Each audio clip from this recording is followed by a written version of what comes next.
그렇게 넓지도 않은 우리 한반도에서 갈라진 두 나라가 아직 통일이 되지 않는 가운데 세계에서 유일하게 같은 동족이 분단된 나라로 살고 있습니다. 사실 우리 정치적으로 하나 되기 위해서 그동안 많은 노력들을 해온 것을 우리도 어느 정도는 알고 있습니다. 1972년 7.4 남북 공동성명 아마 기억하실 겁니다. 92년도에 남북 기본 합의서, 그리고 한때는 햇볕 정책이라고 해서 이런 정책을 통해서 많은 노력을 해온 것도 사실입니다. 뿐만 아니고 우리 교회 차원에서도 우리가 잘 느끼지 못한 부분도 있습니다만, 남북 대화하는 가운데서 1986년도에 우리 세계교회협의회에서 중재에 의해서 서위서 그 리온에서 북한의 교회와 남한의 교회 대표들이 모여서 그곳에서 예배를 올린 적이 있습니다. 그리고 88년 그리고 90년 같은 장소에서, 그리고 95년 일본 교토에서 한반도 평화와 통일을 위한 기독교 국제회의도 개최가 되었습니다. 우리 91년 9월에 남북한이 동시에 유엔에 가입하는, 벌써 30년이 넘었습니다. 유엔 가입한 지가 91년도입니다. 아울러서 그해 12월에는 한반도 비핵화 선언도 했고요. 그리고 98년 6월과 10월에 두 번에 걸쳐서, 여러분 기억하실 겁니다, 돌아가신 현대그룹의 정주영 명예회장이 소 1,000마리를 북한에 같이 끌고 가서 기증하는 그런 사례도 있었습니다. 우리에게 통일의 꿈을 부풀게 했던 그런 여러 가지 상황들이 아직도 통일을 이루는 데는 역부족인 것 같습니다. 우리 남북교회도 어쨌든 연합 예배를 드리고 한반도 통일, 우리 휘년 성취를 위한 공동의 노력을 한다고 나름대로 해왔지만은, 그리고 특히 우리나라 남한에 있는 기독교인들은 교회에서나 산에서나 불철주야 통일을 위한, 남북의 통일을 위한 기도를, 눈물의 기도를 많이 드린 것도 사실입니다. 우리가 금요 기도회 때마다 공동 기도 제목에 나라를 위한 기도가 계속적으로 하고 있지 않습니까? 이것이 우리 교회만 하겠습니까? 모든 교회들이 기도할 때마다 어쨌든 나라와 민족을 위해서, 통일된 조국을 위해서 우리 기도하고 있는 것도 현실입니다만은, 아직도 하나 될 기미가 잘 보이지 않는 것도 사실입니다. 사실 금년에 해방을 맞은 지가 78년이 됩니다. 6.25 동란이 일어난 지가 73년이 됩니다. 그리고 정전협정이 된 지가 자그마치 70년이 됩니다. 이런 현실 속에 살아온 우리가 이제는 통일이 돼도 그만, 안 돼도 그만, 또는 통일이 되면 오히려 우리가 손해볼 것 같고 더 어려운 일들이 있을 것 같다는 생각을 가지고 계산적인 생각을 하기 때문에 별로 원하지 않는 분들도 없지 않아 있습니다. 그러나 피는 물보다 진하다고 하는 말을 우리가 종종 사용합니다. 피는 물보다 진하다. 어쨌든 우리는 단일 민족입니다. 흔히들 단군 자손이라고 표현합니다. 그러므로 우리는 반드시 통일을 이루어야 되죠. 통일을 이루기 위해서 우리가 해야 될 일이 무엇일까? 우리가 가져야 될 자세가 어떤 자세일까?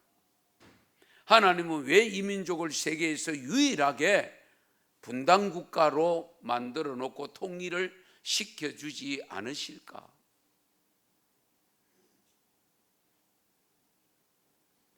여러분 잘 아시는 대로 일제 36년 만행 속에 자유 독립을 위해서 만세 운동을 일으키고, 또한 우리 믿음의 선조들은 순교하기까지 하면서 나라 독립을 위해서 싸워온 것도 사실이잖아요.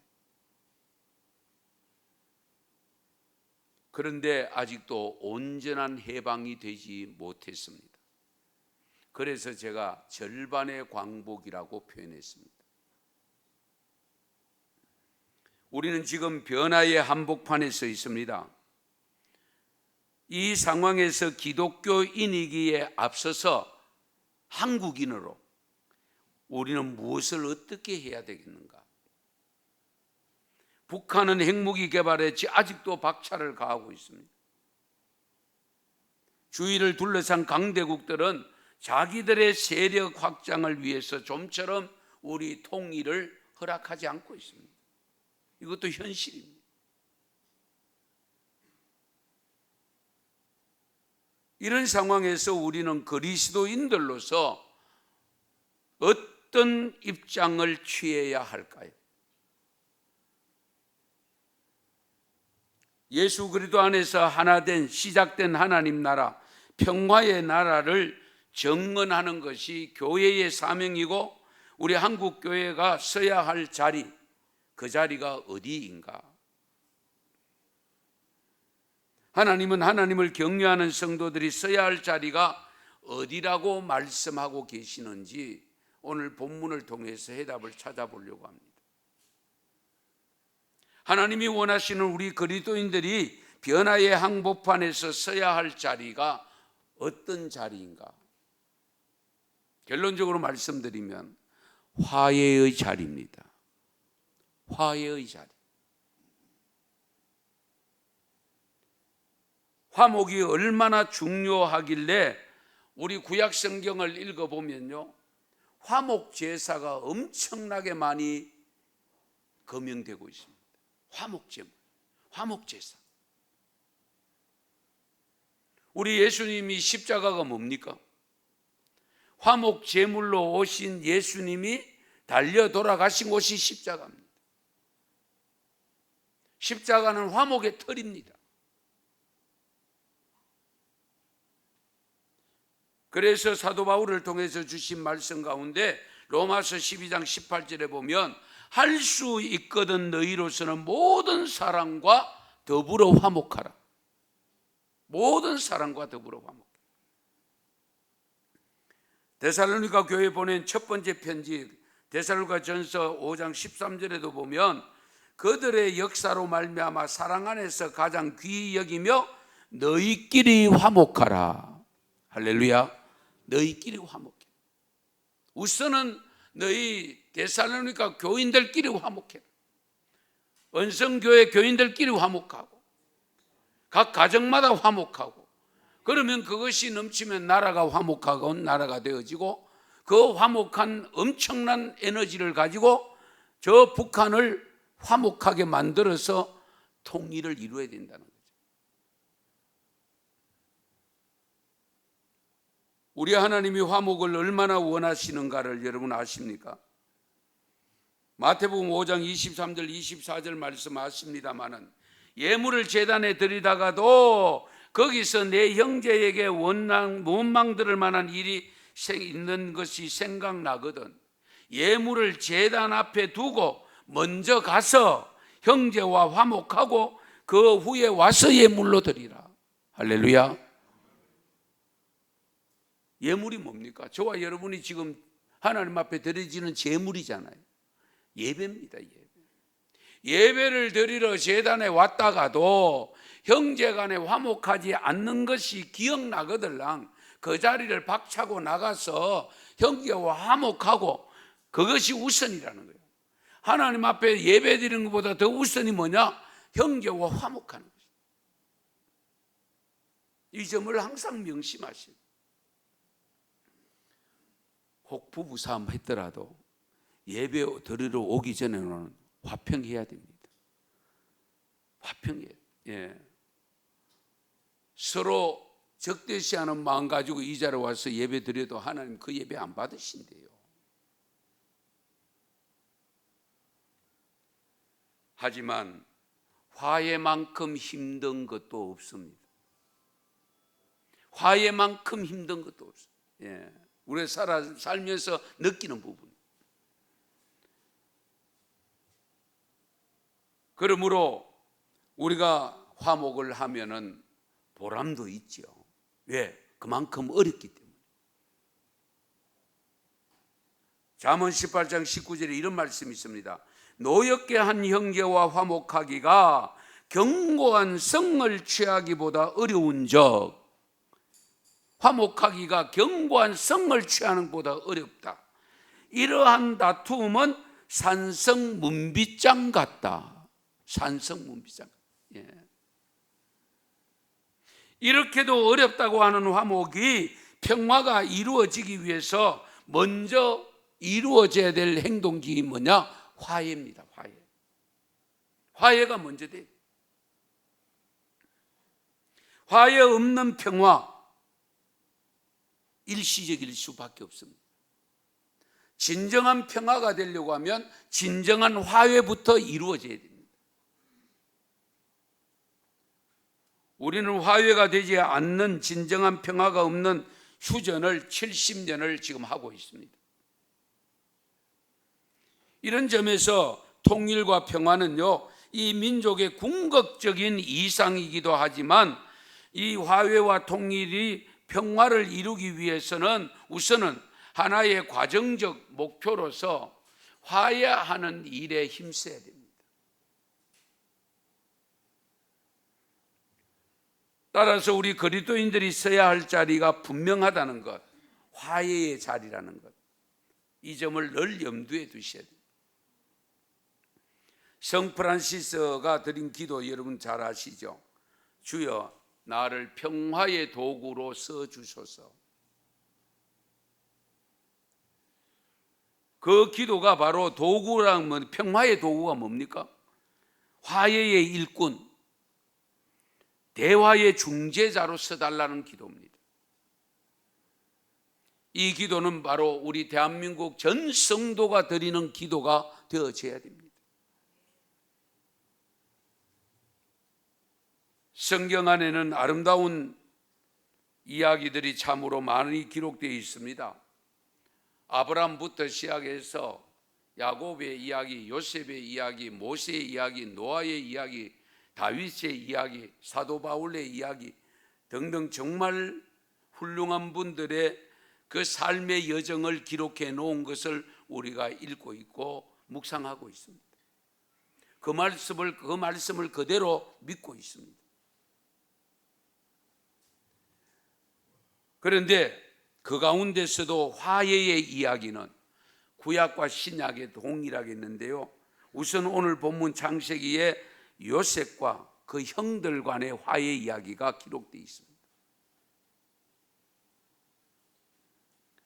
요셉과 형들과의 사건은 오늘 예배드리는 분들은 모르는 분이 별로 없을 것입니다.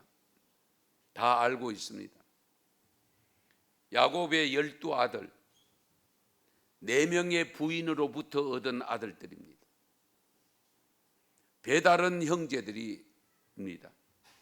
그 가운데 특별히 사랑에서 얻은 사랑의 라헬을 통해서 얻은 아들, 첫째 아들이 요셉이고 둘째가 베냐민입니다.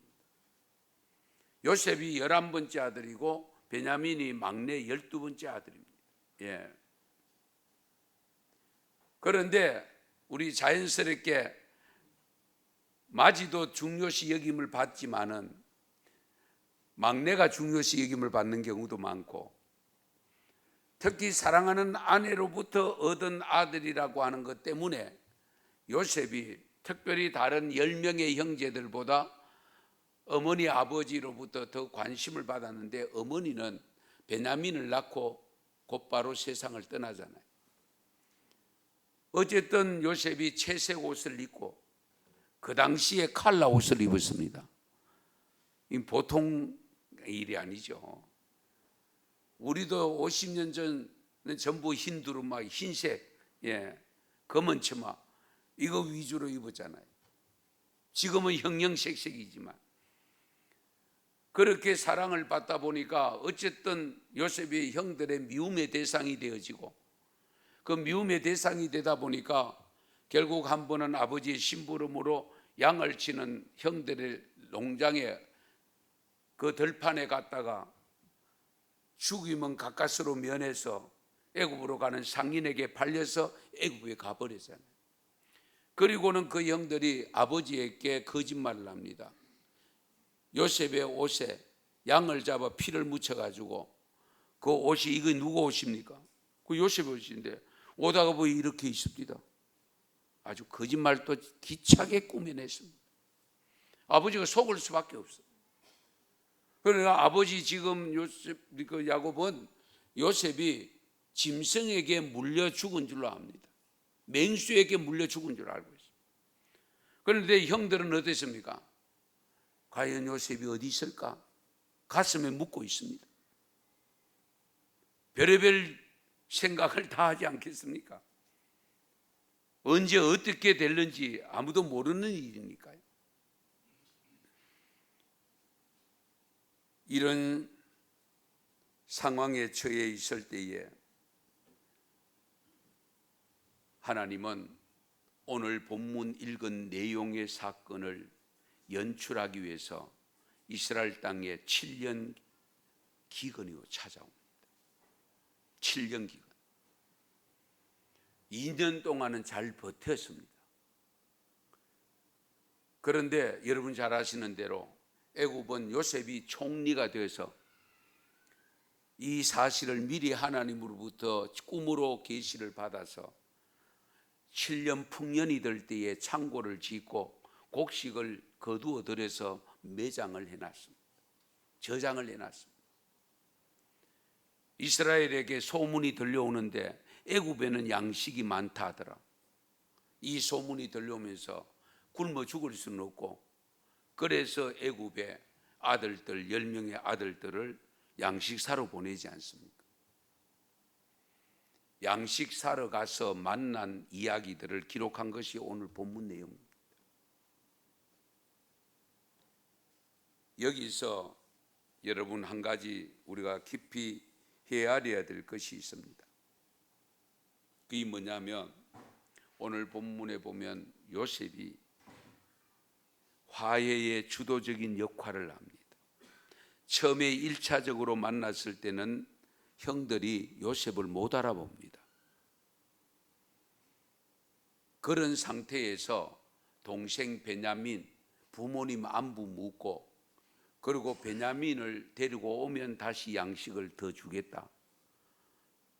베냐민을 데리고 오라고.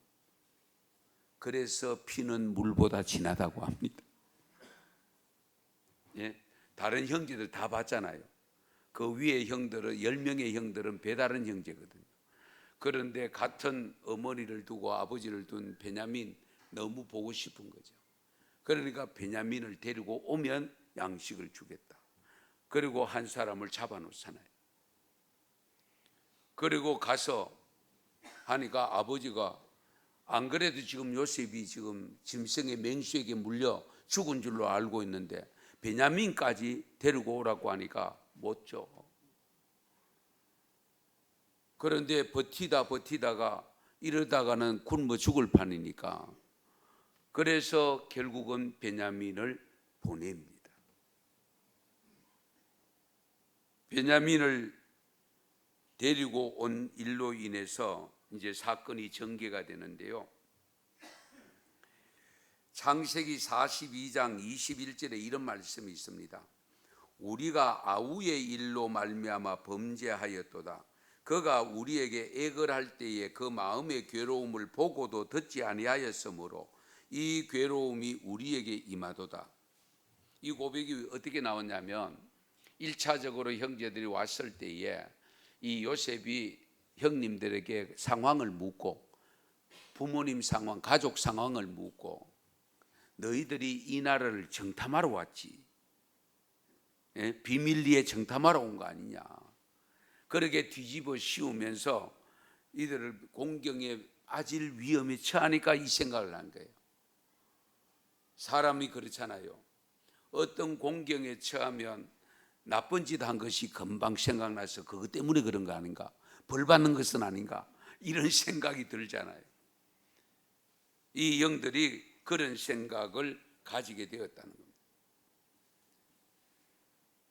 그런데 오늘 본문에 보면 요셉이 베냐민을 데리고 형님들을 만났을 때에 다른 사람들, 신하들 다 내어 보내놓고 형제들만 있을 때에 나는 요셉입니다.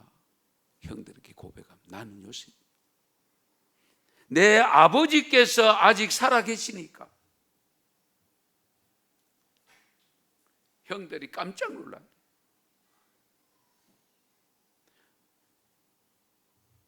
이렇게 되어 있으리라고는 생각을 할 수가 없었잖아요.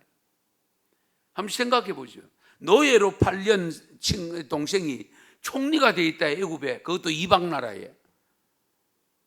장관도 아니고 무슨 과장도 아니고 총리가 되어 있으니까 놀랄 수밖에 없고, 자기들이 지금 어떤 공경에 처할지, 어떤 일을 당할지도 예측 불허잖아요. 이런 경우를 두고 우리가 또 사용하는 말이 있죠. 도둑이 제발 저린다. 도둑이 제발. 어려운 일을 당하니까 곧바로 동생을 괴롭히고 거짓말해서 팔아넘긴 것을 생각하게 되어지고, 평소에 그 마음 가지고 살았죠. 자기들은 사실은 불안한 마음으로 살았죠. 그래도 이들은 이런 일을 당할 때에 자기들의 일말의 양심이 있었다는 것을 알 수가 있습니다. 그래서 우리가 양심을 바로 쓰라는 말 참 중요합니다. 양심. 우리가 일반적인 양심도 중요하지만은 신앙 양심 우리가 분명히 가져야 됩니다.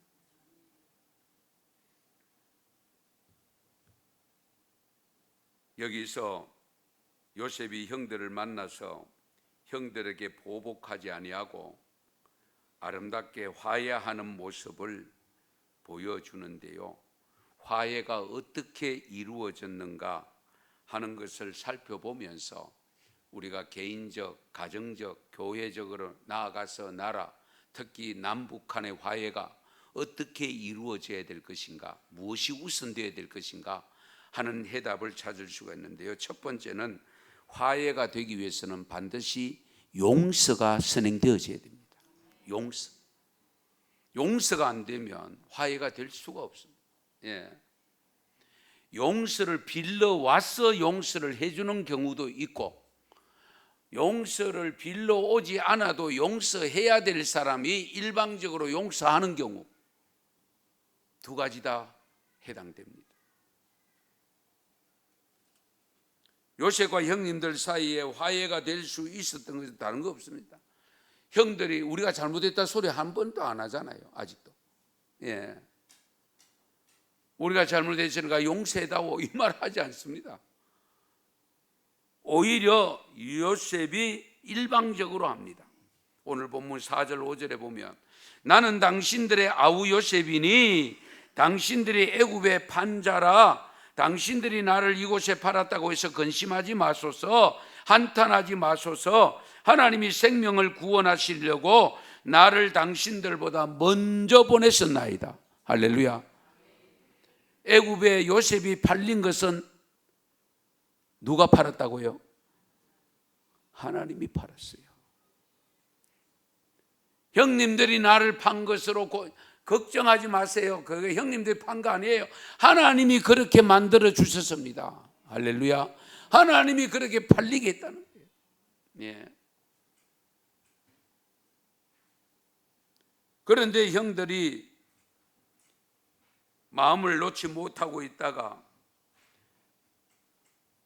그 말 듣고 그래도 아직 마음을 못 놓는데 요셉이 오늘 본문에 보면 입을 맞추고 울 때에 그때에 요셉과 말을 하기 시작했다고 했습니다. 할렐루야. 요셉이 말만 한 것이 아니고 행동으로 옮깁니다. 예. 형님들이 잘못이 아니고 하나님이 그렇게 만들었습니다. 그러면서 형들을 목을 안고 입을 맞추고, 예? 그렇게 울면서 동고가면서 받아들이니까 형들이 요셉과 말하기 시작했다.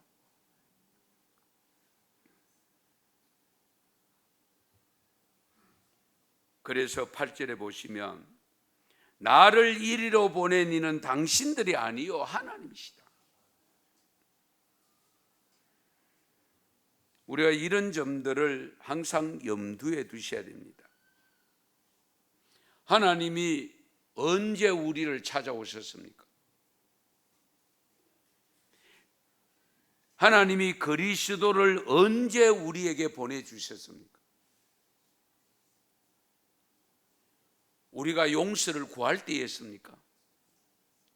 하나님을 찾아왔을 때입니까? 아니죠. 하나님이 우리를 찾아오신 때는 우리는 이미 죄인으로 살 때입니다. 죄인으로 살아가고 있을 때. 아직도 죄를 지으면서 벌벌 떨고 있을 때 찾아오셔서 하시는 말씀이 나도 너를 정죄치 아니하노니 다시는 범죄치 말라 하고 찾아오신 거잖아요. 나도 너를 정죄치 않는다. 다시는 죄를 범하지 말아라. 이렇게 볼 때에 우리는 북한이 남침을 한 원흉으로서 용서받지 못할 적이라고 여기는 마음이 풀어지지 않는 한은 통일이 안 됩니다. 이 점을 항상 염두에 두세요. 예. 그들이 사과하지 않으면 용서 못해 이만 가지고 있으면 통일이 어렵습니다. 화해는 역시 큰 자가 합니다. 큰 사람이 합니다. 그러므로 요셉이 큰 사람이잖아요. 애굽의 총리까지 시켜놨는데 얼마나 큰 사람입니까? 그런데 그 형님들의 그 악한 죄를 다 받아들이는 마음이 큰 사람이잖아요. 그러니까 화해가 될 수 있어요.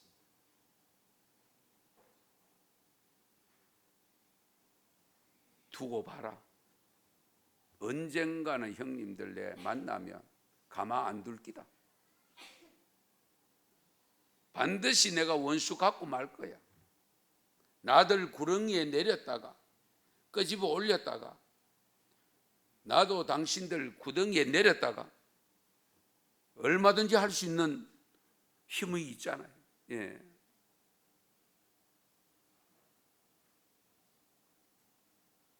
당신이 왜 사과하러 안 오느냐 이유를 붙이면 절대로 화해가 안 됩니다. 오히려 아무 일 없이 정말 원망스럽고 죽이고 싶을 정도로 미웠지만은 세월이 지나고 난 다음에 찾아왔을 때 안갚음을 하는 마음이 아니라 그래도 내가 용서해야지. 그래야 내가 하나님으로부터 용서를 받지. 그런 마음 가지고 다가갈 때에 화해가 됩니다. 우리가 평상시에 항상 이 점을 염두에 두셔야 됩니다. 사과하면 화해하겠다고 하는 나는 용서가 잘 안 되고요. 화해가 안 됩니다. 왜? 서로가 잘했다고 생각하기 때문에. 서로가 잘못했다는 것이 없다고 생각하기 때문에. 그랬어요. 특히 하나님을 믿고 예수 그리스도를 구주로 믿고 정말 엄청난 화해를 받아 화목 제물로 죽어주신 독생자 예수님까지 보내신 그 하나님의 사랑을 받고 살아가는 저와 여러분들, 우리 기독교인들이 정말 화해하는 데 앞장서서 정말 가정을, 가족을, 집안을 일으키고 교회를 든든히 세우고 교계 연합이 잘 되어져서 그 힘 가지고 있을 때에 통일을 시켜주지 않을까요?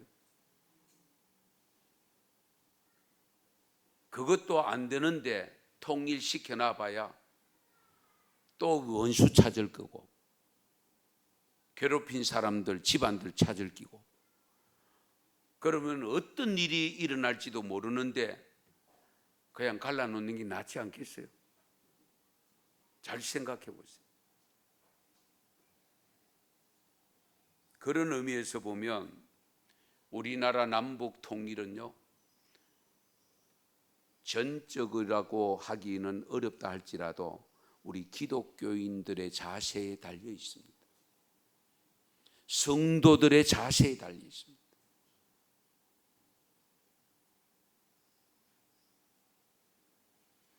창세기 33장에 보면 에서와 야곱이 화해하는 장면이 나오는데요, 여러분, 동생 야곱이 장자 에서가 받을 복을 다 가로채 버렸잖아요. 그렇잖아요. 그리고 형 에서가 야곱을, 형 에서 때문에 야곱을 어머니 아버지가 친정 동네로 보냈잖아요. 20년 동안 그곳에서 살다가 이제 부를 이루고 이제 올라오고 있습니다, 고향으로. 그런데 중간에 형 에서가 살고 있는 마을을 통과해야 됩니다. 그때에 야곱이 에서를 만날 때에 자기가 그동안 했는 과오를 생각하면서 그 형 때문에 부모님 잃어버리고 고향 잃어버리고 20년 동안 외삼촌 집에 가서 가정 고생을 했지만 형님에게 드릴 것까지도 가지고 와서 준비했잖아요. 그런데 형 에서를 만날 때 어떻게 합니까? 이거 가지셔야 하니까 형 에서도 아니다, 나도 많다, 너 다 해, 그러면서 안아주고 포용해 주었잖아요. 그래서 형제가 화해가 되었습니다. 아름다운 관계로, 정말 피는 물보다 진한 관계로 회복이 됩니다.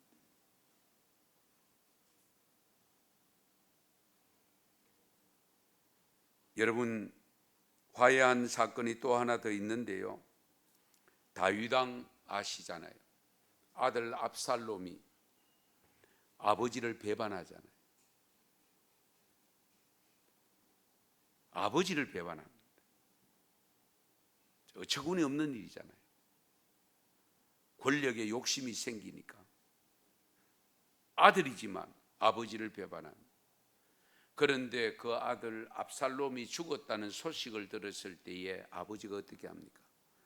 압살롬아, 압살롬아, 내 아들 압살롬아, 차라리 내가 죽었으면 좋겠다. 이것이 아버지. 아들 압살롬이 용서를 구하지 못하고 죽었지만, 그러나 아버지는 이미 그 아들 압살롬을 용서했다는 겁니다.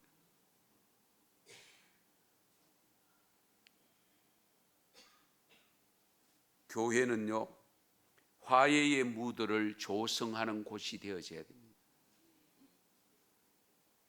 성도는 항상 피스메이커가 되어져야 됩니다. 평화의 사자로 우뚝 서야 됩니다. 평화를 깨트리면 안 되죠.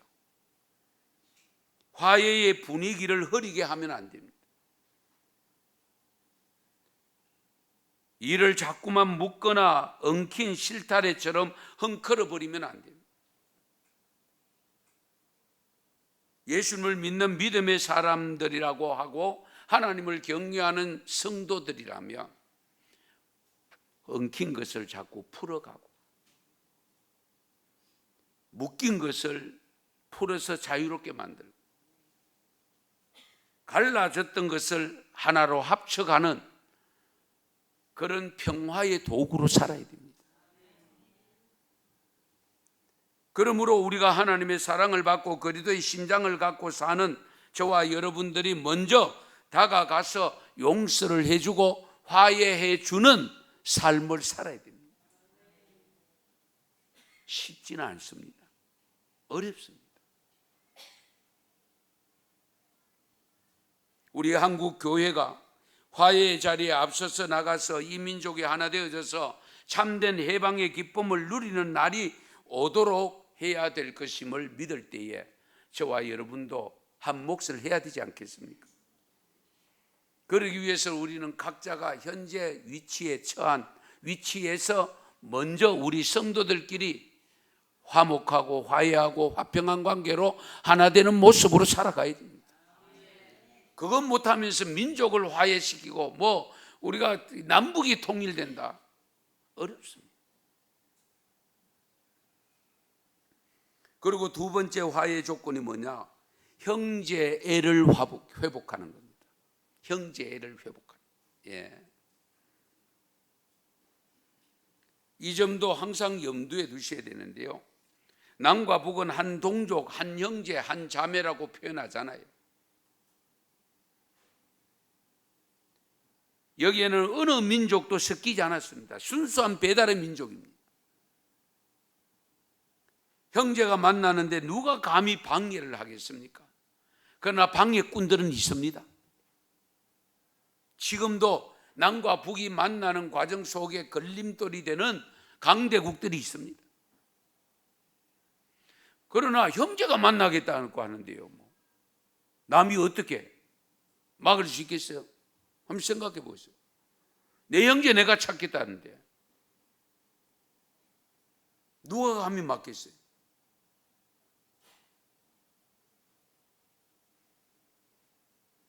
하나님을 믿는 성도들, 우리 이 성도들이 이 일을 하지 않으면 안 됩니다.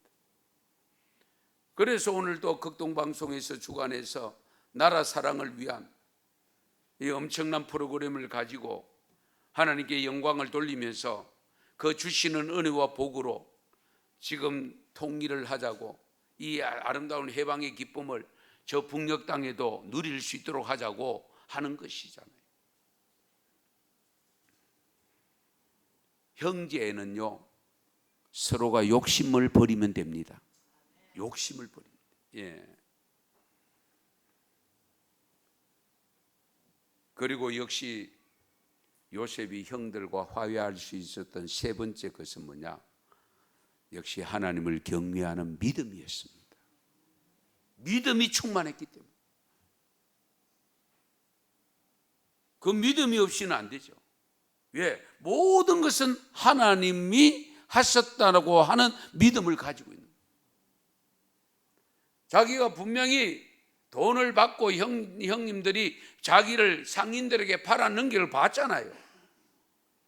그런데도 형님들이 나를 이곳에 보낸 것이 아니야, 판 것이 아니야, 하나님이 나를 이렇게 보내서, 언제를 위해서? 바로 이 지금을 위해서, 이 기근의 때에 바로 우리를 구원하시기 위해서, 우리 가족을 구원하기 위해서 나를 먼저 이렇게 보냈다고 하는 이 엄청난 믿음의 고백, 이 고백을 하는데 누가 감히 아니라고 이야기할 사람이 있겠어요?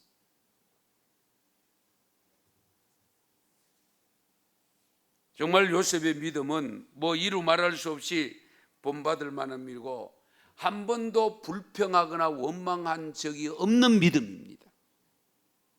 어떤 경우가 자기에게 어려움이 온다 할지라도 하나님의 뜻이 있을 것이다, 하나님이 이와 같이 하셨다면 반드시 이후에는 하나님이 예비하신 복이 있을 것이라고 하는 이 믿음이 있었기 때문에 형님들에 대해서 미움이 없었습니다. 그렇잖아요. 미움이, 보복의 마음이 없었습니다. 심지어 어떻게 됩니까? 감옥까지 가잖아요. 보디발 장군 집에 아내의 모함으로 인해서 감옥까지 가잖아요. 그 감옥까지 갔음에도 불구하고 감옥 속에서도 불평하거나 원망하지 않고 내 신세가 왜 이러노? 하나님이 복을 주신다 했는데 왜 이러노? 이렇게 원망하지 아니하고 그걸 그대로 받아들이고 오히려 죄수로서 역할을 잘했더니만은 간수들이 어떻게 합니까? 죄수의 두목을 시켜서 그 강의 죄수들을 다 관리하게 만들었잖아요. 할렐루야. 감방장을 만들어 주셨다니까요. 이런 걸 생각하면 정말 우리의 믿음을 요셉의 믿음에 비춰봤을 때에 나는 과연 어떤 믿음일까? 한번 좀 돌아봐야 되지 않겠습니까? 형제들이 어려움을 주거나 용서하지 못할 일이 있더라도 그런 형제들이 손을 벌리러 올 때에는 꽃이다, 그런 생각하면 안 되고요. 오히려 자존심을 무릅쓰고 손을 벌리러 왔을 때에는 차고 넘치도록 줌으로 말미암아, 베풀므로 말미암아 화해가 되어진다는 사실. 그래서 우리는 믿음이 없이는 하나님을 기쁘시게 할 수 없습니다. 히브리서 기자의 고백입니다. 모든 것은 하나님의 뜻으로 돌리고 자신에게 잘못한 사람을 용서하고 화해의 자리에서 마련하시는 성숙한 성도가 되시기를 바랍니다.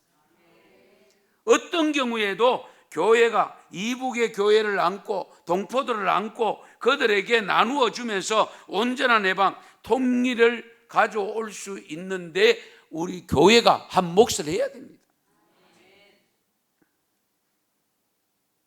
아직도 절반의 광복에 머물러 있는 이 민족에게 참된 해방, 온전한 해방의 기쁨을 누리는 날이 빨리 다가오도록 하기 위해서 우리 교회뿐만 아니고 온 성도가,